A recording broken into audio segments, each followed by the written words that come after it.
tu falda. Amo la estructura de tu espalda. Amo lo que ves y lo que tocas. Amo lo que no es y lo provoca.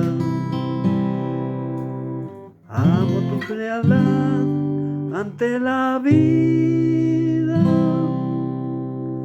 Amo tu verdad, aunque es mentira. Amo mucho más que tu belleza. Te amo si te vas o si regresas.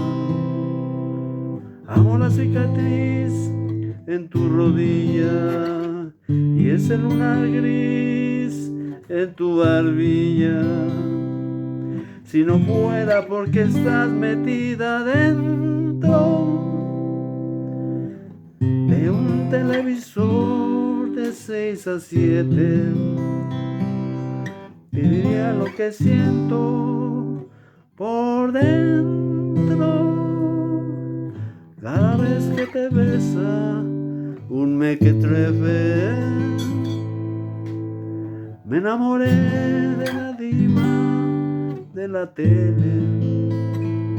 Cómo es idiota el amor y cómo duele. Ayer te vi deprisa y fue en vivo y descubrí que tu sonrisa era de archivo. Me fui tras de ti para tocarte y lo que conseguí fue enfadarte. Descubrí que era ficticio el lunar gris mientras tumbabas la puerta en mi nariz. Tendré que conformarme de 6 a 7 con soñar que soy ese mequetrefe. Me enamoré del papel de una novela.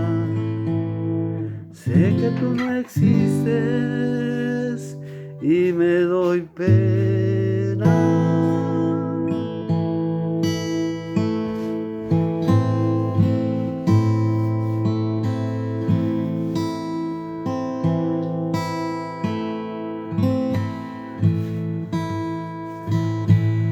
Sé que tú no existes y me doy pena.